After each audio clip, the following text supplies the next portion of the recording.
It's Faizan Raza presents.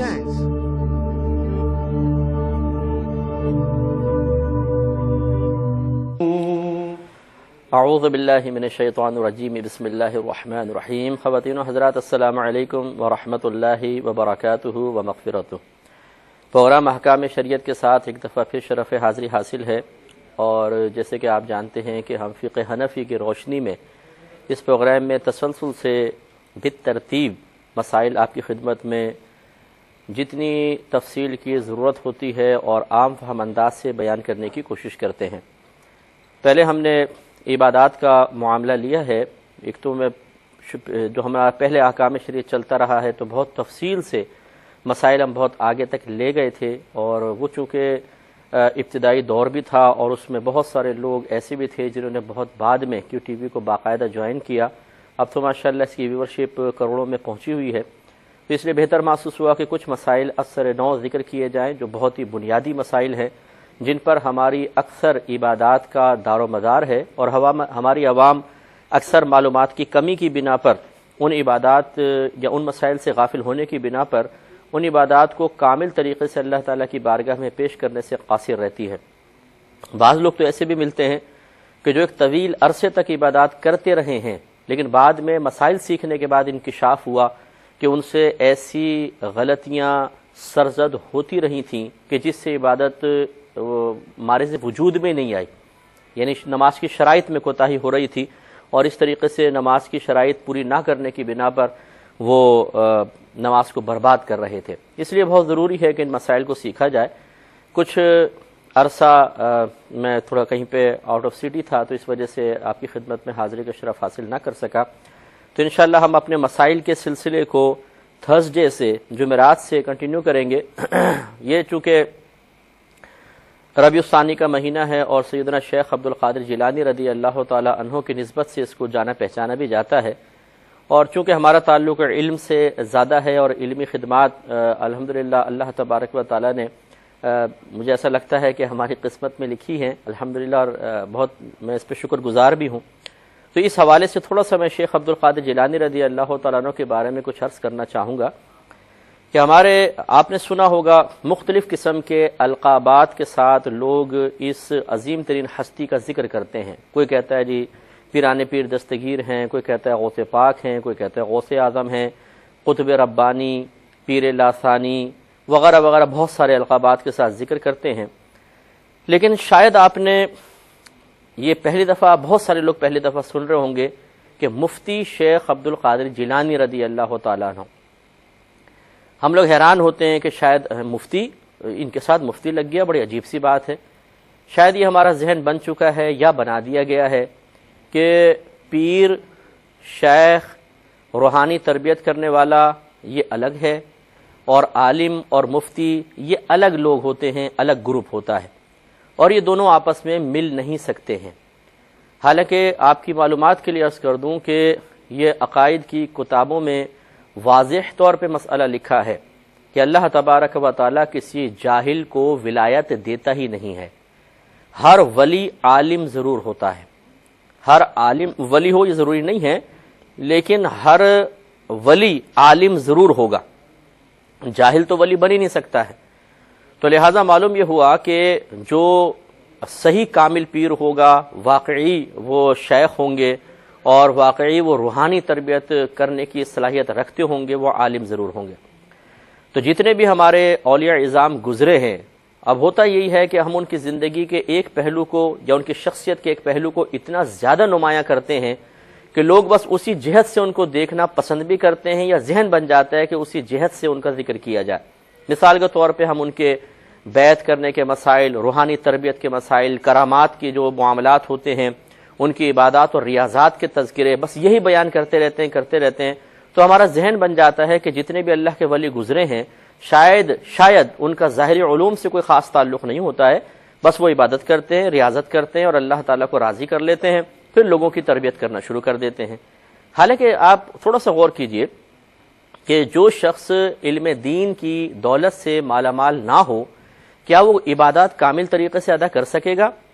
کیا وہ گناہوں سے بچ سکے گا جس کو گناہوں کی معرفت ہی حاصل نہ ہو؟ اس لیے ہر اللہ کا ولی پہلے ظاہری علوم حاصل کرتا ہے، اور ظاہری علوم اس بات کا ذریعہ اور سبب بن جاتے ہیں کہ اللہ تبارک و تعالیٰ ان پہ علم باطنی یا علم لدنی کے دروازے کھول دیتا ہے۔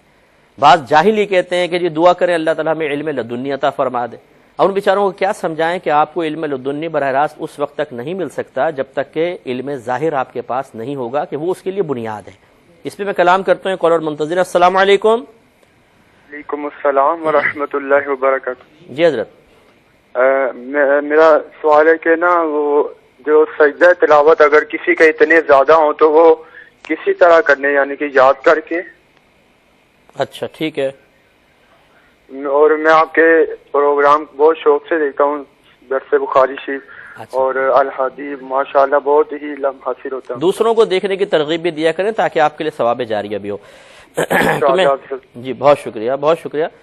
میں ابھی خدمت میں عرض کر رہا تھا کہ ہر اللہ کا ولی عالم ضرور ہوتا ہے، تو ہونا یہ چاہیے کہ ہم دونوں طرح کے پہلوؤں کو لوگوں کے سامنے بیان کریں، تاکہ ہماری ینگ جنریشن یہ ذہن نہ بنا لے کہ جتنے اللہ کے ولی گزرے تھے ان کا کوئی علم سے تعلق نہیں ہوتا تھا، وہ کوئی مفتی نہیں ہوتے تھے، وہ تو بس پیر ہوتے تھے اور اللہ کے ولی ہوتے تھے، اور جو عالم ہو یا مفتی ہو اس کا پیر ہونے سے یا اللہ کے ولی ہونے سے کوئی تعلق نہیں ہے۔ حالانکہ یہ غلط تصور ہے۔ اسی لیے میں نے آپ کو عرض کیا کہ حضرت شیخ عبد القادر جیلانی رضی اللہ تعالیٰ عنہ بہت بڑے عالم دین اور بہت بڑے مفتی بھی تھے۔ 18 سال کی عمر میں علم دین سیکھنے کے لیے اپنے گھر سے روانہ ہوئے، باقاعدہ بغداد میں جا کر تسلسل سے علم سیکھا، حتیٰ کہ عالم بنے۔ پھر آپ نے باقاعدہ مختلف کورسز کیے اور آپ ایک بہت بڑے مفتی بھی بنے۔ آپ کے صاحبزادے ارشاد فرماتے ہیں کہ جب بغداد میں بلکہ عراق میں کوئی مسئلہ آتا اور اگر علماء اس کو حل نہ کر پاتے تو والد صاحب کی خدمت میں پیش کیا جاتا تو آپ لمحے بھر میں اس کو حل کر دیا کرتے تھے۔ اتنا زبردست علم و فہم آپ کو حاصل تھا۔ تو اس لیے یہ یاد رکھیں کہ ہر اللہ کا ولی عالم ضرور ہوتا ہے، صاحب علم ہوتا ہے، صاحب تقوی ہوتا ہے، اور تقوی بھی بغیر علم کے حاصل نہیں ہو سکتا۔ تو پیر میں، شیخ میں، ولی میں اور عالم میں، مفتی میں آپس میں کوئی اختلاف نہیں ہے، یہ سب ایک جگہ مجتمع ہوتے ہیں، اور ہوتے ہیں تو پھر ان کو درجہ ولایت بھی ان کو واقعی حاصل ہوتا ہے، اور اللہ تبارک و تعالیٰ انہیں اپنی بارگاہ میں بہت بڑا مقام عطا فرماتا ہے۔ ایک مزید کالر ہمارے ساتھ ہیں۔ السلام علیکم۔ السلام علیکم۔ جی وعلیکم السلام ورحمۃ اللہ۔ جی یہ میں نے سوال پوچھنا ہے کہ سگریٹ، بیڑا، پان حرام ہے یا مکروہ؟ اور دوسرا یہ ہے کہ کیا جان سب کی نکلتی تکلیف سے نکلتی ہے؟ اور یہ کہ جیسے کہتے ہیں نیک کی تو بال کی طرح، آٹے سے بال کی طرح نکل جاتی ہے، تو یہ کہ اس کو پھر بھی میں نے سنا ہے تکلیف پھر بھی ہوتی ہے۔ ٹھیک ہے۔ اور دوسری یہ ہے کہ وضو کرتے وقت ہیئر پن پہ مسا ہو جائے گا کہ نہیں؟ ہیئر پن لگائی ہوئی ہیں؟ ہاں، اگر سر پہ ہیئر پن لگائی ہوئی ہے بہت ساری تو وہ اتار کے مسا کرنا پڑے گا؟ ٹھیک ہے۔ اور بس آخری ایک یہ کہ سنت اور حدیث میں کیا فرق ہے؟ سنت اور حدیث میں ٹھیک ہے، میں انشاءاللہ عرض کرتا ہوں۔ ایک مزید کالر ہمارے ساتھ ہیں۔ السلام علیکم۔ السلام علیکم۔ شاید ابھی لائن ڈراپ ہو گئی ہے، تو میں آپ کی خدمت میں عرض کر رہا تھا کہ ہر اللہ کا ولی عالم ضرور ہوتا ہے، لہٰذا جو مقررین حضرات ہیں میری ان سے بہت ہی مؤدبانہ اور انتہائی دائرہ ادب میں رہ کے گزارش ہے، ان تمام علماء کرام سے بھی جو اس طرح مناقب اور فضائل ذکر کرتے ہیں، خصوصاً جمعے کے بیانات جب ہم کرتے ہیں تو ہمیں عوام کے سامنے اپنے اکابرین، اپنے بزرگوں کے علمی پہلو کو بھی پیش کرنا چاہیے، سامنے سب کے سامنے لانا چاہیے، تاکہ لوگ یہ جانیں کہ وہ ایسا نہیں تھا کہ معاذاللہ کوئی جاہل سے شخص تھے، بس ان کو کہیں سے بھی کچھ حاصل ہو گیا اور وہ تبلیغ دین کرنا شروع ہو گئے۔ ہر اللہ کا ولی عالم ہوتا ہے۔ اس سے ایک فائدہ یہ بھی ہوگا کہ بہت سارے ایسے لوگ بھی ہیں کہ جو غلط قسم کے لوگ ہیں، اور وہ ہوتا یہی ہے کہ ہر گروپ کے اندر کچھ کالی بھیڑیں گھس جاتی ہیں اپنے ذاتی مفادات کو حاصل کرنے کے لیے۔ تو ایسے ایسے لوگ بھی ہم نے اپنی زندگی میں دیکھے ہیں کہ جو بے عملی کی چلتی پھرتی تصویر ہے، اعلانیہ طور پہ گناہ کبیرہ کر رہے ہیں، علم بالکل بھی نہیں ہے، جہالت سر سے لے کر پاؤں تک مسلسل ان کو اپنے شکنجے میں جکڑے ہوئے ہے، خود بھی گمراہ ہو رہے ہیں، اپنے جو متبعین ان کے گرد بیچارے سادہ لوہی میں ان کے گرد جمع ہو گئے انہیں بھی تباہ و برباد کر رہے ہیں، اور ان کا ایک ہی مقصد ہے ذاتی مفادات کا حصول، عزت حاصل کرنا، مرکز نگاہ بن جانا، جھوٹی تعریفوں سے خوش ہونا، اور دوسروں کی جیب خالی کر کے اپنے بینک بیلنس کو بھرتے چلے جانا. میں معاذ اللہ یہ نہیں کہہ رہا ہوں کہ ہر پیر ایسے ہیں، لیکن جو اچھے ہمارے مشائخ ہیں، جو ہمارے اکابرین ہیں، جو آج بھی ہزارہا کی تعداد میں موجود ہیں اور ہزاروں لوگوں کو گناہوں سے بچا کر، آلائشوں سے بچا کر عبادات پہ استقامت پذیر کروانے اور اللہ تعالیٰ کی بارگاہ تک ان کی رسائی کروانے کے لیے محنت کر رہے ہیں، یہ لوگ انہیں بدنام کرتے ہیں. اور اس قسم کے لوگوں کی علامت میں آپ کی خدمت میں عرض کروں گا کال لینے کے بعد. السلام علیکم. السلام علیکم. جی وعلیکم السلام. مفتی صاحب میرا آپ سے یہ سوال ہے کہ اگر کوئی شوہر اپنی بیوی کو بہن کہے تو کیا نکاح ٹوٹ جاتا ہے؟ جی اور بہن اور کوئی کوشچن؟ نہیں بس یہی. جی میں عرض کرتا ہوں. السلام علیکم. وعلیکم السلام. ایک اور کالر ہیں. السلام علیکم. وعلیکم السلام. جی میں کراچی سے بات کری، میرا نام فرحت ہے. کوئی مسلمان شخص یہ مذاق مطلب تفریح کے لیے ایسا کہہ دے گی جی کہ میں نے مذہب چینج کر لیا ہے، تو اس کا کیا امپلیکیشنز ہے ہماری؟ سمجھ میں نہیں آیا، دوبارہ بولیے تھوڑا اسپیڈ سلو کر کے. کوئی مطلب ہے کوئی میں بہت اچھا چلے میں یہ کنٹرول روم سے مجھے بتا دیا ہے، انشاءاللہ میں آپ کو جواب دے دوں گا. ایک مختصر سا بریک لیں گے، ہمیں یقین ہے آپ ہمارا انتظار فرمائیں. میرے ورد لب ہے نبی نبی ہوں. بسم اللہ الرحمن الرحیم. پہلے 2 کالز لیں گے، پھر انشاءاللہ جوابات کی طرف بھی آئیں گے. السلام علیکم. السلام علیکم. وعلیکم السلام ورحمۃ اللہ. بھائی جان اپنے ٹیلی ویژن کی آواز بند کر دیجیے گا نا. مفتی صاحب سوال یہ ہے کہ کیا بیعت جو ہے وہ لازم ہے؟ جیسے کہ اکثر کہا جاتا ہے کہ جس نے بیعت نہیں کی مطلب یہ غلامی کا پٹا ڈالنا، اور جیسے کہ ٹھیک ہے کوئی پیر میں اس کا پیر شیطان ہے، تو کیا یہ مطلب کہ بیعت لازم ہے؟ جیسے اکثر اس میں سلسلوں میں یہ پہلے سے کیا جاتا ہے. جی میں عرض کرتا ہوں. آپ کا کوشچن آپ کا؟ جی اور کوئی کوشچن ہے آپ کا؟ جی اور یہ دوسرا کوشچن یہ ہے کہ یہ داڑھی کے بارے میں کچھ اگر ارشاد فرما دیں کہ اس کی شرعی مقدار اور اس طریقے سے اس کا مطلب واجب فرض یا کیا؟ ٹھیک ہے اور ٹھیک ہے میں عرض کرتا ہوں. اور وعلیکم السلام. دیکھتے رہے گا میں انشاءاللہ بھی جواب دیتا ہوں. ایک اور کالر ہے. السلام علیکم. السلام علیکم مفتی صاحب. وعلیکم السلام ورحمۃ اللہ. مفتی صاحب میرا پہلا سوال یہ ہے کہ شوہر نے اپنی بیوی کو 3 طلاقیں دے دی، اس کی گواہ ایک عورت ہی تھی، بعد میں مرد نے انکار کر دیا، اب شوہر کی ڈیتھ ہو گئی ہے تو کیا بیوی کو شرعاً اس کی وراثت میں سے حصہ ملے گا؟ ٹھیک ہے. اور دوسرا سوال یہ ہے کہ ایک اسکول ٹیچر ہیں جو یہ بتائیے کہ شوہر نے اس وقت زندگی میں انکار کیا تھا کہ میں نے طلاق نہیں دی؟ جی انکار کر دیا تھا. ٹھیک ہے. اور اچھا دوسرا سوال یہ ہے کہ ایک اسکول ٹیچر ہیں جو میتھس پڑھاتے ہیں اور بہت اچھا پڑھاتے ہیں، وہ اکثر و بیشتر فرشتوں کے بارے میں کلاس میں الٹی سیدھی باتیں کرتے رہتے ہیں جس سے بچوں کا ذہن بھی خراب ہوتا ہے. پیرنٹس نے پرنسپل سے کئی بار ان کی کمپلین کی ہے، مگر پرنسپل کا کہنا ہے کہ ٹیچر بہت اچھا پڑھاتے ہیں، اسٹوڈنٹس کو ان کے وے آف ٹیچنگ سے کوئی شکایت نہیں، چھوٹی چھوٹی خامیوں کو نظر انداز کرنا چاہیے. اب بچوں کو اسکول چینج کروانا بھی بڑا مسئلہ ہے، ان سے پڑھانے کا کیا شرعی حکم ہوگا؟ ٹھیک ہے. اور تیسرا سوال یہ ہے کہ ایک خاتون عمرہ کر کے آئیں تو کہنے لگی کہ لوگ وہاں نیکیاں کمانے جاتے ہیں اور نماز کو مختصر کر کے پڑھتے ہیں، میں تو مسافر ہونے کے باوجود پوری نماز پڑھتی ہوں، یہی صحیح طریقہ ہے کیونکہ وہاں ایک نیکی کا ثواب 1,00,000 نیکی ہے، تو نماز کو مختصر کیوں کریں؟ کیا حکم ہوگا؟ ٹھیک ہے. چوتھا سوال یہ ہے کہ وہ کپڑے جو میلے ہوں لیکن پاک ہوں، کیا وہ پہنے نماز پڑھی جا سکتی ہے جبکہ دوسرے اچھے کپڑے بھی موجود ہوں؟ اگر اسی طرح نماز پڑھ لی تو کیا نماز واجب الادا ہوگی؟ صرف میلے ہیں؟ جی میلے ہیں. اچھا. اور جی بس شکریہ. السلام علیکم. وعلیکم السلام. ایک اور کالر ہے. السلام علیکم. ہیلو. السلام علیکم. وعلیکم السلام. سر میں نے سوال کرنا ہے. جی فرمائیے. کہ ہومیوپیتھک جو ہے نا اس میں میڈیسن میں مفتی صاحب کے جو ہے نا الکوہل استعمال ہوتا ہے، میڈیسن کے اوپر باقاعدہ لکھا ہوتا ہے کہ اس میں جو ہے نا جی ہاں اس میں 99% الکوہل ملا ہوتا ہے، 99% تو وہ ہم پہ ہاں جی وہ ہم پہ حلال ہے یا حرام ہے؟ ہماری شریعت تو الکوہل کو حرام کرتی ہے. ٹھیک ہے جی. اور اس کے علاوہ سوال نمبر 2 یہ کہ ایک انسان جو ہے نا ایک پیر بناتا ہے. ایک پیر بناتا ہے مطلب ہے پیر ایک بناتے ہیں، ان کے جو ہے نا مرید ہوتے ہیں، ٹھیک ہے، اس کے بعد وہ کچھ عرصے کے بعد اپنا جو ہے نا وہ اور کے مرید ہو جاتے ہیں. اوہو. اور مقصد ہے ہمیں تو ہماری شرط یہ کہتے ہیں کہ پیر و مرشد تو ایک ہی ہوں تو زیادہ بہتر ہے اور ایک ہی ہونے چاہیے. ٹھیک ہے. تو یہ چیز میں تھوڑا سا جاننا چاہوں گا. جی میں بتاتا ہوں. اور کوئی کوشچن ہے آپ کا؟ بس سر جزاک اللہ. بہت شکریہ. ایک اور مزید کالر ہے. السلام علیکم. شاید لائن ڈراپ ہو گئی. السلام علیکم. اچھا میں بہن. السلام علیکم. وعلیکم السلام. جی بہن فرمائیں. جی میرا سوال ہے کہ عورتوں کی ہاف آستین میں نماز ہو سکتی ہے؟ اوپر چادر لی ہوئی ہے؟ جی چادر لی ہوئی ہے. ٹھیک ہے.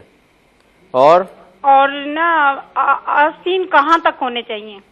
عورت کے لیے؟ جی عورت کے لیے. ٹھیک ہے. جی جی. اور کوئی کوشچن آپ کا؟ جی اور چلیں پھر بعد میں کر لیجیے گا, میں بتاتا ہوں. ایک اور کالر ہیں. السلام علیکم. السلام علیکم. وعلیکم السلام. جی بہن فرمائیں. جی میں نے یہ پوچھنا تھا کہ کس نے 3 طلاقیں دی ہیں؟ کس نے لکھ کے دی ہیں پیپر پہ؟ اچھا لکھ کر 3 طلاق ہے کہ مجھے طلاقیں دیں, تو انہوں نے 3 پیپر پہ لکھ دی ہیں, اس کے گواہ بھی 5-6 ہیں. پھر دوسرے وہ چلی گئی ہے, پھر دوسرے دن اس نے فون کیا کہ میں آنا چاہتی ہوں, پھر وہ آئی ہے, پھر انہوں نے رکھ لیا اسے, اور اس کے بعد 2 بچے بھی ہیں ان کے. میں پوچھنا یہ چاہ رہی تھی کہ طلاق ہوئی ہے یا نہیں ہوئی. انہوں نے 60 بندوں کو کھانا کھلایا, کہہ رہے ہیں کہ نہیں ہوئی طلاق. اچھا جی میں بتاتا ہوں انشاءاللہ, بھی عرض کرتا ہوں. ایک مزید کال لیں گے, پھر انشاءاللہ جوابات شروع کریں گے کیونکہ بہت سارے سوالات آ گئے. السلام علیکم. السلام علیکم. وعلیکم السلام ورحمۃ اللہ وبرکاتہ. جی بھائی جان. ٹیلی ویژن بند کریں جلدی سے. جی اچھا بند کر دیا صاحب, مہربانی. بند کر دیا. آپ سے بس سلام علیکم کا شرف حاصل ہو گیا, میری خوش نصیبی ہے حضرت. اچھا چلیں, اس خوش نصیبی کے حصول کے بعد اب کوشچن کی طرف آئیے. ارشاد فرمائیں. کوشچن یہ ہے کہ میرے کو پوتری ہوئی ہے. اچھا. میرے لڑکے کو بیٹی ہوئی ہے, میں اس کا نام عائشہ رکھا ہوں. Very good. ٹھیک ہے. تو گھر میں کہہ رہے تھے کہ عائشہ امت الرحمان رکھو بول کے کہہ رہے تھے. عائشہ عبد الرحمان؟ امت الرحمان نہیں, امت الرحمان. اچھا اچھا, امت الرحمان. اچھا اچھا. جی جی. تو خالی عائشہ کافی رہیں گا یا امت الرحمان کا ٹھیک رہیں گا؟ ٹھیک ہے, اضافہ ٹھیک ہے, میں بتاتا ہوں انشاءاللہ. ایک اور کال لیں گے, لاسٹ کال ہے, پھر انشاءاللہ ہم جوابات کی طرف آئیں گے. السلام علیکم. یہ لاسٹ ڈراپ ہو گئی ہے. تو میں ویسے جعلی پیر کی علامات آپ کو بتانا چاہتا تھا, لیکن چونکہ کویسچنز بہت سارے ہو گئے ہیں, پھر ٹائم بہت کم ہو جائے گا. وہ میں نیکسٹ پروگرام میں یاد رہا اور زندگی رہی تو انشاءاللہ آپ کو بتاؤں گا. جوابات کی طرف آتے ہیں کہ بھائی کہتے ہیں کہ اگر کسی کے بہت زیادہ سجدہ تلاوت باقی ہوں تو وہ کیسے ان کو ادا کریں گے. جیسے قرآن پڑھتے چلے گئے اور جب آیت سجدہ پڑھی تو سجدہ تلاوت نہ کر سکے تو آپ کیا کریں. دیکھیں, جب کوئی تعداد مخصوص یاد نہ ہو کہ کتنے رہ گئے تھے, کتنے ادا کیے تھے, تو آپ اپنے دل سے پوچھئے کہ کتنے ہوں گے. آپ کا دل جس تعداد پر مطمئن ہو جائے بس اتنے ہی ہوں گے. مثلا آپ پوچھیں کتنے ہوں گے, 12 ہوں گے, 14 ہوں گے, 16 ہوں گے, 18 ہوں گے, 20 ہوں گے. مثلا دل مطمئن ہو گیا 18 پر, تو بس سمجھ لیں 18 سجدہ تلاوت آپ پر واجب ہیں. اب آپ ان کو ایک ایک کر کے ادا کریں. ایک ہی نشست میں 18 کے 18 ادا کر لیں تب بھی ٹھیک ہے. مستحب طریقہ یہ ہوتا ہے کہ آپ سیدھے کھڑے ہو جائیں اور اللہ اکبر کہتے ہوئے سجدے میں چلے جائیں, سجدے کی تسبیحات پڑھیں, پھر اللہ اکبر کہتے ہوئے سیدھے کھڑے ہو جائیں. اس میں کوئی ہاتھ اٹھانا نہیں ہوتا, سلام پھیرنا نہیں ہوتا. یہ مستحب طریقہ ہے کہ کھڑے ہو کر کریں. اگر آپ بیٹھے بیٹھے بھی بس بیٹھے ہوئے اللہ اکبر کہہ کے سجدے میں گئے, تسبیحات پڑھ کے بیٹھ گئے, یہ بھی سجدہ ہو گیا. کھڑے ہو کر کرنا افضل ہوتا ہے. بیٹھ کے کریں بھی تو بلا عذر بھی بیٹھ کے کر سکتے ہیں, کوئی گناہ نہیں ہے, بس ثواب میں کمی ہوگی. ایک بہن نے فرمایا کہ سگریٹ پان حرام ہے یا مکروہ. بہن ایک دم تو اس کا حکم دیکھیں, یہ ہماری عوام میں اور علماء میں فرق ہوتا ہے کہ عوام کہتے ہیں بھئی سیدھا سیدھا مفتی صاحب بتائیں حرام ہے کہ حلال. ایسا نہیں ہوتا, مختلف کنڈیشنز کی بنا پر حکم تبدیل ہوتا ہے. اگر تو کوئی سگریٹ پی رہا ہے شوقیہ اور اتنی زیادہ تعداد میں کہ جو اس کے لیے باعث ضرر ہے تو یہ حرام ہے, کیونکہ اپنے آپ کو نقصان پہنچانا حرام ہوتا ہے. دوسرا, اگر کوئی شوقیہ پیتا ہے لیکن حد ضرر تک نہیں پہنچاتا, 2-4 سگریٹ روزانہ پی لی لیکن ہے شوقیہ, تو یہ مکروہ ہے. شریعت نے اس کو پسند نہیں کیا کیونکہ اس میں پیسے کا ضیاع بھی ہے, فائدہ کچھ بھی نہیں. اور شوقیہ پی رہا ہے, کوئی ایسا مصلحت صحیحہ بھی پوشیدہ نہیں ہے, اور منہ میں اسمیل وغیرہ بھی ہوتی ہے, بہت سے لوگ نفرت کرتے ہیں, فرشتوں کو بھی اس سے تکلیف ہوتی ہے. یاد رکھیں, نبی کریم صلی اللہ علیہ وسلم نے ارشاد فرمایا جو لہسن اور پیاز میں سے کچھ کھائے وہ ہماری مسجدوں کے قریب بھی نہ آئے, کیونکہ جس چیز سے انسانوں کو تکلیف ہوتی ہے اس سے فرشتے بھی اذیت محسوس کرتے ہیں. معلوم یہ ہوا کہ سگریٹ جو عام لوگ نہیں پیتے انہیں کتنی بری لگتی ہے اسمیل کہ یار پیچھے ہٹ کے بات کرو، تمہارے تو منہ سے 2 فٹ سے بدبو آ رہی ہے، تو اس سے فرشتوں کو بھی اذیت ہوتی ہے، لہذا شوقیہ حد ضرر تک چاہے نہ پہنچے پھر بھی مکروہ ضرور ہے۔ تیسری صورت یہ ہے کہ انسان کسی مصلحت صحیحہ کی بنا پر یوز کرتا ہے اور حد ضرر تک نہیں پہنچنے دیتا، جیسے مثال کے طور پہ بعضوں کو گیس کا پرابلم ہوتا ہے اور ڈاکٹر کہتے ہیں کہ آپ 1-2 سگریٹس پی لیں تو پھر آپ کی گیس کا پرابلم صحیح رہے گا، تو یہ بالکل جائز ہے، اس میں کراہت تک نہیں ہے۔ چوتھی صورت بھی اسی طریقے سے ہے کہ وہ بھی بعض اوقات ایسا ہوتا ہے کہ ڈاکٹر نے سجیسٹ نہیں کیا لیکن انسان ٹینشن میں ہے، اور بعض اوقات ایسا ہوتا ہے کہ جب انسان سخت ذہنی اذیت میں مبتلا ہو تو اپنے کسی کام میں اپنے ذہن کو اگر لگائے تو جو ذہن پہ مسلسل ایک بوجھ ہوتا ہے، ایک تکلیف ہوتی ہے، وہ تھوڑی سی کم ہو جاتی ہے اور اسے سکون محسوس ہوتا ہے۔ اس لیے بہت سارے لوگوں کو آپ دیکھیں گے کہ جب ٹینشن ہوتا ہے کہتے ہیں سگریٹ تو 2-4 کش لگاتے ہیں تو تھوڑا سا ان کو کہتے ہیں اب تھوڑا مجھے سکون ملا ہے، یہ ایک نفسیاتی طور پہ اثر ہوتا ہے، حالانکہ سگریٹ کے دھوئیں سے کیا سکون ملے گا۔ تو اس طریقے سے بھی اگر کوئی اپنی ذہنی اذیت کو دور کرنے کے لیے حد ضرر تک نہ پہنچنے دے، حد ضرر کا مطلب نقصان کا باعث بننے والی تعداد، بہت ساری سگریٹیں پی رہا ہے، یہ غلط ہے۔ 1 آدھ 2 3 4 سگریٹ اگر ٹینشن دور کرنے کے لیے اس نے پی، اس سے اس کے جسمانی لحاظ سے کوئی تکلیف اس کو نہیں پہنچے گی اور ذہنی اذیت بھی دور ہو رہی ہے، تو اس کو ایک علاج کے طور پر ہی دیکھا جائے گا، تو یہ بھی صورت جائز ہے۔ تو امید ہے کہ آپ سمجھ گئے ہوں گے۔ پان کا مسئلہ یہ ہے کہ پان علماء نے بیان فرمایا کبھی کھانا فرض ہوتا ہے، کبھی کھانا واجب ہوتا ہے، کبھی کھانا مستحب ہوتا ہے، کبھی کھانا حرام اور مکروہ ہوتا ہے۔ فرض کب ہوگا؟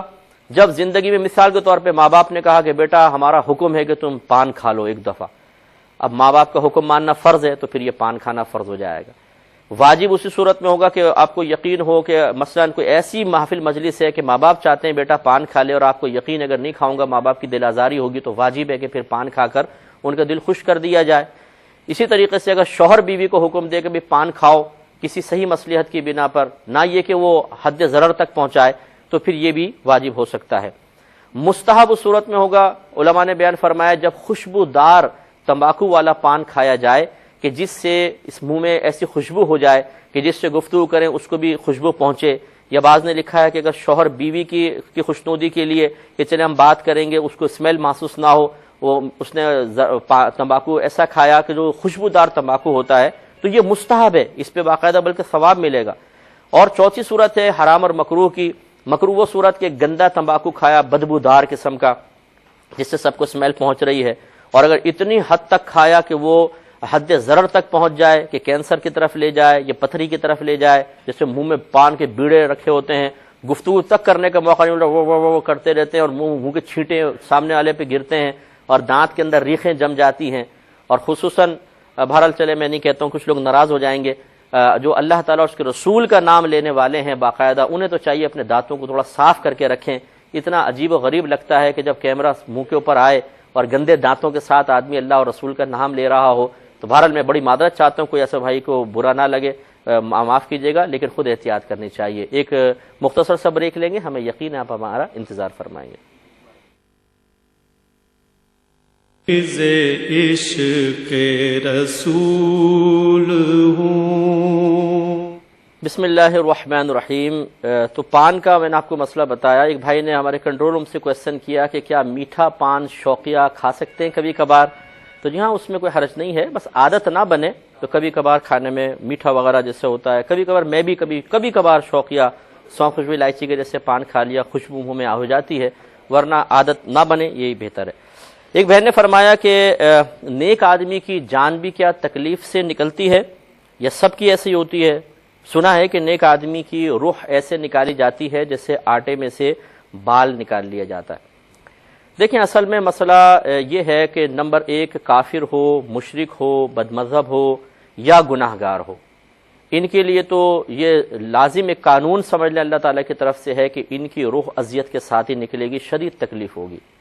نیک کے معاملے میں 2 طرح کی روایات ہیں یا 2 طرح کی صورتیں ہوتے ہیں، یوں کہہ لیجئے کہ اللہ تبارک و تعالیٰ نے اس نیک بندے کے جو درجات مقدر فرمائے ہوئے ہیں، یعنی جنت میں جو اس کا درجہ ہے، اگر وہ اپنے ذاتی اعمال کے ذریعے ان درجات تک پہنچ چکا ہوتا ہے تو پھر اللہ تبارک و تعالیٰ اسے موت کے وقت انتہائی آسانی عطا فرماتا ہے اور اس کے بارے میں نبی کریم صلی اللہ علیہ وسلم کا فرمان ہے کہ اس کی روح ایسے نکال لی جاتی ہے جیسے آٹے میں سے بال نکال لیا جاتا ہے۔ اور اگر اس نیک آدمی کے اعمال چاہے کتنے کثیر ہوں، لیکن ابھی اللہ تبارک و تعالیٰ نے جو اس کے لیے درجات مقدر فرمائے تھے وہاں تک اس کی رسائی نہیں ہو پائی ہے، تو پھر اس نیک آدمی کو بھی موت میں تکلیف دی جاتی ہے اور وہ اذیت شدید محسوس بھی کرتا ہے، اور اس کی یہی تکلیف پر صبر کرنا اور اس اذیت میں مبتلا ہونا اس کو ان درجات تک پہنچا دیتا ہے جو اللہ تبارک و تعالیٰ نے اس کے لیے ازل سے مقرر فرمائے تھے۔ لہذا کسی نیک آدمی کا موت کی اذیت میں مبتلا ہونا کوئی قابل تعجب بات نہیں ہے۔ کئی انبیاء علیہ السلام کے بارے میں مرویات موجود ہیں کہ انہوں نے بوقت وفات موت کی اذیت کو یا موت کی تکلیف کو محسوس فرمایا ہے، اس کا اظہار بھی کیا ہے۔ اچھا، بعض روایات میں ایسا بھی ہوتا ہے کہ اللہ تبارک و تعالیٰ جب کسی بندے سے ناراض ہوتا ہے تو اسے اس کے جتنے بھی نیک اعمال ہیں ان کا بدلہ دنیا میں ہی دینا شروع کر دیتا ہے۔ اگر پھر بھی اس کی کچھ نیکیاں باقی رہ جاتی ہیں تو اس کو موت میں آسانی دی جاتی ہے، اور یہی آسانی اس کے بقیہ جو نیک اعمال ہیں ان کا بدلہ بن جاتی ہے اور اس کے پاس کچھ بھی باقی نہیں رہتا۔ تو یہ آسانی ظاہری آسانی ہے، یاد رکھیں یہ حدیث میں، ورنہ جو دیگر بہت ساری احادیث اس پر دال ہیں کہ جو گناہ گار ہوتا ہے، بدکار ہوتا ہے، کافر وغیرہ ہوتے ہیں، ان کو شدید عذاب سختی کے ساتھ ان کی روح نکالی جاتی ہے۔ یہ ہو سکتا ہے کہ کوئی مومن مسلمان ہو لیکن اس کے اعمال خراب تھے اور اللہ تبارک و تعالیٰ کی ناراضگی میں مبتلا ہوا تو اس کو موت میں آسانی دے کر اس کے گناہوں، اس کی نیکیوں کو ختم کیا جائے، تو یہ مصلحت صحیحہ بھی ہو سکتی ہے، لیکن عمومی قاعدہ جو ہے وہ میں نے آپ کی خدمت میں تفصیل سے عرض کیا ہے۔ بہن نے ارشاد فرمایا کہ اگر بہت ساری ہیئر پنز لگی ہوں تو کیا ان پر مسح ہو جاتا ہے؟ جی ہاں، ہو جائے گا، بالکل ہو جائے گا، کیونکہ پورے سر کا ایک بال کا مسح کرنا کوئی لازم نہیں ہے۔ چوتھائی سر کا مسح کرنا فقہ حنفی میں یا امام اعظم ابو حنیفہ رضی اللہ تعالی عنہ کے نزدیک فرض ہے، اور یقینی سی بات ہے جب سر کے اوپر سے لے کر پیچھے تک لے کر جائیں گی، چاہے کتنی ہی بال پنز لگی ہوں، ہیئر پنز لگی ہوں، تو اتنا سر کا حصہ ضرور کھلا ہوگا کہ اگر ان سب کو مجتمع کر لیا جائے تو سر کے چوتھائی حصے یا اس سے زیادہ وہ بن جائے۔ لیکن اگر بالفرض فرض کر لیں کہ اتنی ساری پنز لگائی ہوئی ہیں کہ پورا سر میں 2 کلو کی پن لگا لی ہیں اور کچھ جگہ ہی نظر نہیں آ رہی ہے، تو یقینی سی بات ہے کہ پھر مسح نہیں ہو سکتا۔ لیکن میرے خیال میں اتنی کثیر پنز کوئی بھی بہن نہیں لگائیں گی، جوڑے وغیرہ ہوتا ہے یا بالوں کو سیٹ کرنے کے لیے تھوڑا سا وہ کنٹرول کرنے کے لیے لگائیں گی، تو پھر بھی ان بال پنز کے علاوہ اتنا سر کا حصہ ضرور کھلا ہوگا کہ جس پر اگر مسح کریں اور اس حصے کو اگر مجتمع کر لیا جائے تو سر کے چوتھائی حصے کے برابر کم از کم ہو جائے تو انشاءاللہ فرض ادا ہو جائے گا۔ بہن نے فرمایا کہ سنت اور حدیث میں کیا فرق ہے؟ دیکھیں، عموماً سنت کا اطلاق جو ہے نا وہ سرکار صلی اللہ علیہ وسلم کے فعل پر ہوتا ہے، اور حدیث کا اطلاق اکثر آپ کے قول پر ہوتا ہے، اکثر ایسا ہے، ورنہ یہ دونوں ایک ہی چیز ہیں کہ حدیث اور سنت دونوں ایک چیز ہیں۔ یعنی آپ نبی کریم صلی اللہ علیہ وسلم جیسے ہم کہتے ہیں کہ حدیث کی 3 قسمیں ہیں، حدیث قولی، حدیث فعلی، حدیث تقریری۔ سرکار نے کچھ بات بیان فرمائی، یہ بھی حدیث ہے، کچھ فعل صحابہ کرام نے ذکر کیا آپ کا، یہ بھی حدیث ہے، اور نبی کریم صلی اللہ علیہ وسلم نے کسی صحابی کو کچھ کہتے ہوئے سنا، کوئی عمل کرتے ہوئے دیکھا اور منع نہیں فرمایا، تو آپ کی اس خاموشی نے ان صحابی کے قول یا فعل کو جو پختگی عطا فرمائی ہے، جائز ہونے کے سلسلے میں پختگی عطا فرمائی ہے، تو تقریر معنی ہوتا ہے پختہ کرنا، تو پھر نبی کریم صلی اللہ علیہ وسلم کی یہ خاموشی حدیث تقریری کے حکم میں آتی ہے۔ اسی طرح اس کو سنت سے بھی تعبیر کرتے ہیں، سنت قولی، سنت فعلی، سنت تقریری، تو یہ دونوں ایک جیسے ہی ہیں، لیکن عام طور پر جو طریقہ کار وہ یہی ہے کہ سنت کا اطلاق قول پہ کر دیتے ہیں، حدیث اور فعل پہ کر دیتے ہیں، اور حدیث کا اطلاق قول پر کر دیتے ہیں، ویسے ان دونوں کے مفہوم ایک ہی ہیں۔ بہن نے فرمایا کہ اگر کوئی شوہر بیوی کو بہن کہہ دے تو کیا نکاح پہ کوئی فرق پڑے گا؟ نہیں، اس سے تو کوئی فرق نہیں پڑے گا۔ ہاں، اگر وہ یہ کہہ دے کہ تمہاری پیٹھ مثال کے طور پر میری بہن کی پیٹھ کی مثل ہے، یعنی بہن کے وہ جسمانی اعضاء جس کی طرف بھائی کو دیکھنا حرام ہے، اگر شوہر اپنے بیوی کے ان جسمانی اعضاء کو اپنی بہن کے ان جسمانی اعضاء سے تشبیہ دے دے، جیسے میں نے کمر کا پشت کا آپ کو کہا کہ تیری پشت میری بہن کی پشت کی مثل ہے، تو پھر یہ زہار ہو جاتا ہے۔ اس میں وقتی طور پہ بیوی حرام ہو جاتی ہے، اور جو روزوں کا کفارہ ہے وہی زہار کا ہے، بلکہ کہنا چاہیے جو زہار کا کفارہ وہی روزوں کا ہوتا ہے کہ پھر 60 مساکین کو کھانا کھلانا ہوگا یا 60 روزے لگاتار رکھنے ہوں گے، تب کہیں جا کے بیوی حلال ہوگی۔ لیکن عموماً جیسے کزنز کی شادی ہو جاتی ہے پہلے وہ بھائی بھائی کہتے رہے تھے، اب وہ مثلا ساجد نام ہے، ساجد بھائی، اور اس نے کہا پروین بہن، تو اس سے کوئی فرق نہیں پڑتا کیونکہ مشابہت یا مماثلت ذکر کرنا مقصود نہیں ہے، یہاں اتفاقی طور پہ زبان سے نکل گیا، تو اتفاقی طور پہ اچانک نکل جائے تو کراہت تک نہیں ہے، اور اگر جان بوجھ کر پروین بہن بہن کو کہہ دیا، یعنی بیوی کو کہہ دیا بہن جان بوجھ کر ارادتاً، اور مشابہت کا قصد ارادہ اب بھی نہیں ہے، تب بھی یہ صرف مکروہ تنزیہی ہے، نکاح پر اب بھی کوئی فرق نہیں پڑے گا، لہذا بالکل گھبرانے کی ضرورت نہیں ہے۔ بہن نے فرمایا کہ اگر کوئی مذاق میں یہ کہے کہ میں مذہب تبدیل کر لوں گا تو کیا حکم ہوگا؟ دیکھیں، طلاق ہو یا دین اسلام کے یہ مذاہب کی تبدیلی وغیرہ کا مسئلہ یا کلمات کفر کہہ لیں، ان میں مذاق شریعت ایکسیپٹ کرتی ہی نہیں ہے، یہاں پہ مذاق سنجیدگی ہی ہے، لہذا اگر کوئی صرف مذاق میں یہ کہنا کہ میں اپنا مذہب تبدیل کر لوں گا مستقبل کا بھی کہے، تو کم از کم اتنا ضرور ہے کہ یہ کفر پر راضی ہے کہ میں مستقبل میں کر لوں گا، اس کا مطلب اس پہ راضی ہے کہ میں آئندہ کافر ہو جاؤں گا، اور رضا بالکفر کفر ہوتی ہے، یعنی کفر سے راضی ہو جانا بھی کفر ہے، لہذا ایسا شخص کافر ہو جائے گا، اسے فوراً تجدید ایمان اور تجدید نکاح کرنا ہوگا۔ اور یہاں میں تھوڑی سی گزارش کر دوں کہ بعض بھائی جب اس قسم کی کوئی حرکت کر لیں اور انہیں سمجھایا جائے تو وہ ضد پر آ جاتے ہیں، او جی اتنی سی بات سے کوئی کفر ہوتا ہے، یہ مولویوں کی باتیں ہیں۔ ارے بھائی، لڑنے جھگڑنے سے بہتر یہ ہے اپنے ایمان کے بارے میں انسان فکر کر کے، تھوڑی سی عاجزی اختیار کر کے، اپنی کم علمی کا اعتراف کر کے تجدید ایمان تجدید نکاح کر لے، کو کیا جائے گا، آپ ہی کا تو فائدہ ہے اس میں۔ اور اگر آپ جھگڑیں گے لڑیں گے تو یہ ہو سکتا ہے کہ بہت ہی خطرناک مسئلہ ہو جائے کہ پہلے بعض اوقات کفر اختلافی ہوتا ہے، لیکن جب انسان اصرار کرتا ہے، اس پر ڈٹ جاتا ہے، تو کبھی کبھی یہ کفر اتفاقی کی طرف بھی بڑھ جاتا ہے اور اس میں انسان مرتد ہو جاتا ہے اور پچھلے سارے اعمال برباد بھی ہو سکتے ہیں۔ تو یہ جو بہرحال ہے مذاق میں کہنے سے تو کفر ثابت ہوگا، اور ان کو چاہیے کہ تجدید ایمان تجدید نکاح کریں۔ بھائی فرماتے ہیں کہ کیا بیعت کرنا لازم ہے؟ لازم بمانے فرض یا واجب نہیں ہے، یہ ایک امر مستحب ہے اگر صحیح نیت کے ساتھ کیا جائے۔ اگر ہم یہ چاہتے ہیں کہ کسی بزرگ سے روحانی تربیت حاصل کریں اور وہ ہماری دعائیں ہمارے لیے دعا کریں، ان کی دعاؤں میں ہمارا بھی حصہ شامل ہو جائے، اور میدان محشر میں اگر اللہ تبارک و تعالی نے کوئی مقام وجاہت عطا فرمائے، مثلا سفارش کا موقع دے، تو یہ ہماری سفارش کر کے ہمیں جنت کی طرف لے جائیں، اور یہ حدیث صحیح حدیث میں ثابت بھی ہے کہ بہت سے لوگ بروز قیامت دوسروں کی شفاعت کریں گے، تو اس نیت سے بیعت کرنا ایک امر مستحب ہے۔ مستحب کا مطلب کریں گے تو ثواب ملے گا، نہیں کریں گے تو کوئی گناہ نہیں ہے۔ لیکن اگر کوئی بیعت نہیں کرتا، ساری زندگی ویسی گزار دیتا ہے، تو ایسا نہیں ہے کہ وہ گناہ گار ہو رہا ہے، اس کی مرضی کرے نہ کرے، لیکن ہمارا مشورہ ہے کہ کرنا چاہیے، کیونکہ 1400 سال میں تقریباً کم و بیش 1500 سال میں بے شمار اولیاء عظام آئے ہیں، بڑے بڑے علماء آئے ہیں، اور انہوں نے اپنی روحانی تربیت اور روحانی معاملات کی دیکھ بھال کے لیے کسی نہ کسی کو اپنا مربی مقرر کیا ہے، انہوں نے بیعت کی ہے، تو اچھے سنت پر عمل کیا جائے۔ یہ کہتے ہیں کہ بعض یہ کہتے ہیں کہ جس کو کوئی پیر نہیں اس کا پیر شیطان ہے، یہ بعض بزرگوں کا قول ضرور ہے، یہ ان لوگوں کے بارے میں جو جاہل قسم کا ہو، جس کو کوئی سمجھ بوجھ بھی نہ ہو، اگر وہ کسی بزرگ سے رہنمائی حاصل نہیں کرے گا تو لازم بات ہے پھر شیطان ہی اس کی رہنمائی کرے گا۔ یہ ہر شخص کے بارے میں نہیں ہے، جو اچھا عالم ہے، مفتی ہے، اگر وہ کسی کی بیعت نہیں کرتا ہے تو اس کی رہنمائی کے لیے تو قرآن و حدیث بہترین چیزیں ہیں، تو وہ اس سے رہنمائی حاصل کرے گا۔ اب ایسے عالم کے بارے میں بھی کہا جائے کہ تم بیعت کرو، بیعت نہیں کرو گے تمہارا پیر شیطان ہوگا، اور کس سے بیعت کرو؟ اس سے بیعت کرو جو علم میں اس سے کہیں زیادہ کم ہے۔ بعض تو بالکل علم سے پیدل ہی نظر آتے ہیں بیچارے، کوئی انہوں نے کتابیں نہیں پڑھی، کچھ علم حاصل نہیں کیا۔ اب خود سوچئے ایک عالم اور مفتی روحانی رہنمائی کے لیے اس کے ہاتھ پر بیعت کرے کہ جس بیچارے کو کچھ آتا جاتا ہی نہیں ہے، بلکہ یہ پیر صاحب محتاج ہوتے ہیں۔ بعض اوقات ہماری زندگی میں ایسے سینکڑوں لوگ آئے کہ وہ محتاج ہوتے ہیں قدم قدم پر علماء اور مفتیان کرام کی رائے کے، اور ایسے لوگوں سے بیعت کرنے میں تو کوئی فائدہ نہیں ہے۔ تو لہٰذا یہ عام عوام الناس کے لیے جملہ ہو سکتا ہے، ہر ایک کے لیے نہیں ہو سکتا۔ یہ کہتے ہیں کہ داڑھی کی شرعی مقدار کیا ہے، اس کا حکم کیا ہے؟ کہ دیکھیں، داڑھی رکھنا واجب ہے، اور جمہور علماء کے نزدیک اکثر علماء یہی کہتے ہیں کہ یہ چین کے نیچے ایک مٹھی آپ داڑھی پکڑ لیں، اس کے بعد آپ ترشوا سکتے ہیں، تو کم از کم ایک مٹھی داڑھی کا رکھنا ہر عاقل بالغ مسلمان مرد پر واجب ہے۔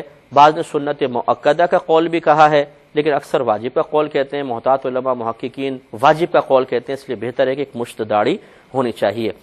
یہ کہتے ہیں کہ ایک شخص نے 3 طلاقیں دیں، اس پر ایک عورت ہی گواہ تھی، بعد میں شوہر نے انکار کر دیا کہ میں نے طلاقیں نہیں دی، ساتھ رہنے لگ گئے، پھر کچھ عرصے بعد شوہر کا انتقال ہو گیا، تو کیا اب اس عورت کو شوہر کی وراثت میں سے حصہ ملے گا، جبکہ عورت یہ جانتی ہے کہ 3 طلاقیں دی تھی؟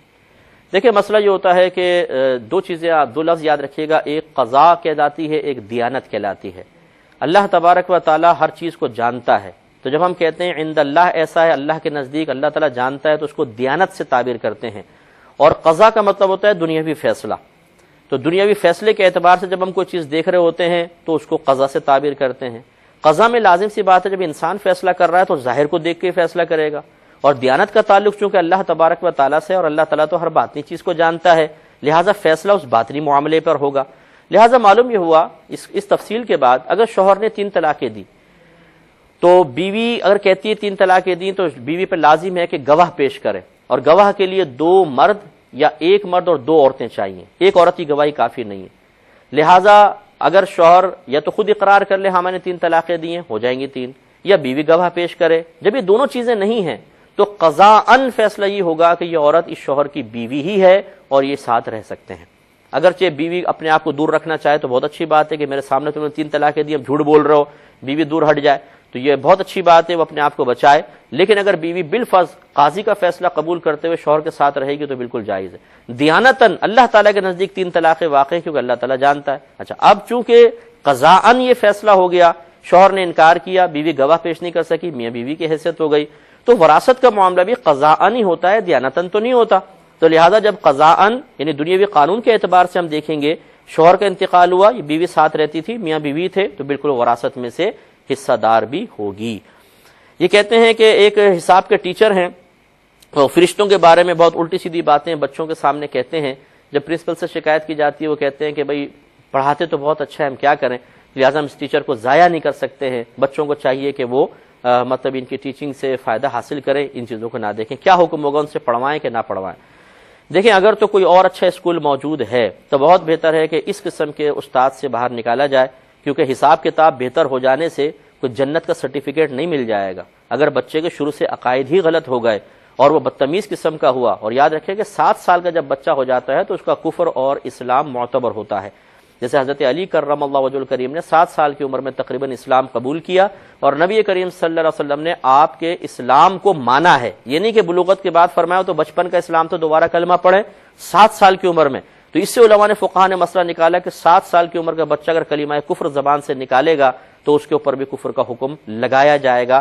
لہٰذا بچوں کا ذہن معاذ اللہ اگر خراب ہو گیا اور وہ ان غلط عقائد کے ساتھ بڑے ہوئے اور کوئی اصلاح کرنے والا نہ ہوا تو پھر کیا ہوگا؟ اس لیے سب سے بہتر یہ ہے کہ ان ٹیچر سے کہیں اور اسکول میں داخلت دلوایا جائے.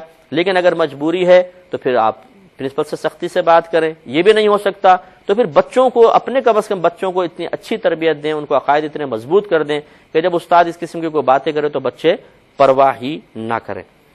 بہن ایک فرماتی ہیں کہ ایک عورت تھی، وہ حج پر یا عمرے پر گئیں، وہاں جا کر کہتی ہیں تھی مسافرہ، تو کہتی ہے میں آدھی نماز کیوں پڑھوں، میں تو پوری نماز پڑھوں گی، کیونکہ یہاں کا ثواب، ایک نماز کا ثواب 1 لاکھ کے برابر، 4 رکعت پڑھوں گی 4 لاکھ کے برابر ہے. تو صحیح طریقہ میرے نزدیک تو یہی ہے. معاذ اللہ ثم معاذ اللہ ایسی بہن کو چاہیے، یہ 1.5 ہوشیاریاں ہوتی ہیں. اس قسم کے جو جاہل قسم کے لوگ ہوتے ہیں وہ سمجھتے ہیں حج یا عمرہ کرنے کے بعد ہم اللہ کی بارگاہ میں بڑے مقبول ہو گئے، حالانکہ اس حج یا عمرے کے بعد اللہ کی بارگاہ میں مقبول ہوں گے جو اغلاط سے پاک و صاف ہو، جو کامل طریقے سے ادا کیا گیا ہو. ویسے تو اللہ کی مرضی ہے جس کو قبول فرما لے، لیکن اس کا آخر کوئی ضابطہ قاعدہ بھی تو ہے. اللہ نے کوئی قانون تو بنائے ہیں. اب اللہ تعالیٰ کے قانون کو توڑنے کے بعد کیا کہ جی دیکھا جائے گا، کوئی بات نہیں.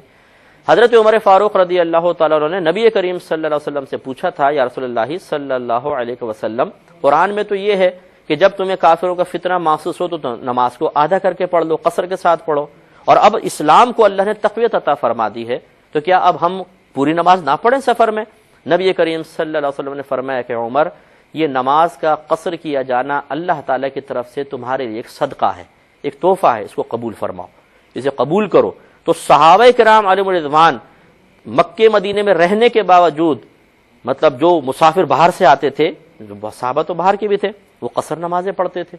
اس طرح یہاں والے باہر جاتے تھے، قصر نمازیں پڑھتے تھے. اب ان بہن سے دائرہ ادب میں رہ کے کویسچن ہے کہ آپ کی سمجھ اور عقل کیا معاذ اللہ ثم معاذ اللہ نبی کریم صلی اللہ علیہ وسلم سے بھی تجاوز کر گئی ہے کہ جو آپ کے مسافر صحابہ مکے مدینے میں آتے تھے وہ تو قصر نماز پڑھیں، وہ پوری نہ پڑھیں، ان کو نبی کریم قصر کا حکم دیں، اور آپ اپنے پوری 4 نمازیں پڑھیں، وہاں 4 رکعتیں پڑھیں. یاد رکھیں آپ گناہ کبیرہ کی مرتکب ہوئیں. کسی نے آپ کو یہ نہیں بتایا کہ وہاں پر اگر نیکیوں میں اضافہ ہے تو بعض علماء کہتے ہیں کہ وہاں کا گناہ بھی 1 لاکھ کے برابر ہے. اور یاد رکھیں قصر نماز پڑھنا مسافر پر واجب ہے، پوری نماز پڑھے گا تو گناہ گار ہوگا. آپ اللہ کی بارگاہ میں توبہ کریں اور اس قسم کی ہوشیاریاں دین کے معاملے میں ہرگز نہ کریں، انسان کو معذرت کے ساتھ برا نہیں مانیے گا، اپنی اوقات کے مطابق ہی کلام کرنا چاہیے۔ بسا اوقات وہ اپنی اوقات سے آگے بڑھتا ہے، اپنی حدود سے باہر نکل جاتا ہے، تو وہ سمجھتا ہے میں بہت اچھا کام کر رہا ہوں، لیکن اصل میں شیطان پیچھے کھڑا ہوا کہہ کے لگا رہا ہوتا ہے کہ دیکھا میں نے اس جاہل کو کیسے استعمال کیا اور کیسے اس کی آخرت کی بربادی کا سامان کیا۔ توبہ کرنا بہن پر واجب ہے۔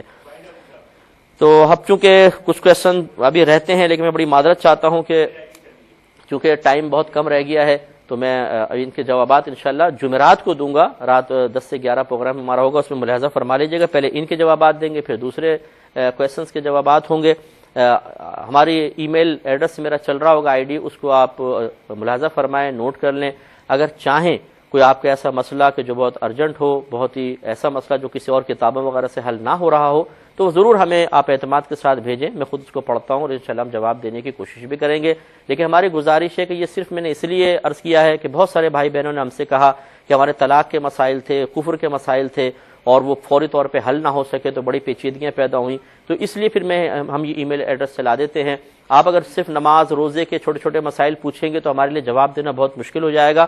کوشش کریں پیچیدہ مسئلے پوچھیں جو آپ کو کہیں اور سے حل ہوتے محسوس نہیں ہو رہے، یا آپ یہ اعتماد رکھتے ہیں کہ ہم آپ کو جواب دے سکتے ہیں، تو اس وجہ سے آپ کو ای میل کریں، تو پھر ہم آپ کو جواب ضرور انشاءاللہ دیں گے۔ اب اپنے میزبان کو، ہماری کیو ٹی وی کی پوری ٹیم کو اجازت مرحمت فرمائیں۔ آپ ہمارے لیے دعا کیجیے، ہم آپ کے لیے دعا گو ہیں کہ اللہ تبارک و تعالیٰ آپ کو علم میں مزید اضافہ عطا فرمائے اور اس کے ذریعے جنت میں آپ کو اعلیٰ درجات عطا فرمائے، آمین۔ وآخر دعوانا ان الحمدللہ رب العالمین۔ میرے ورد لب ہے نبی نبی، میرا دل مقام حبیب ہے،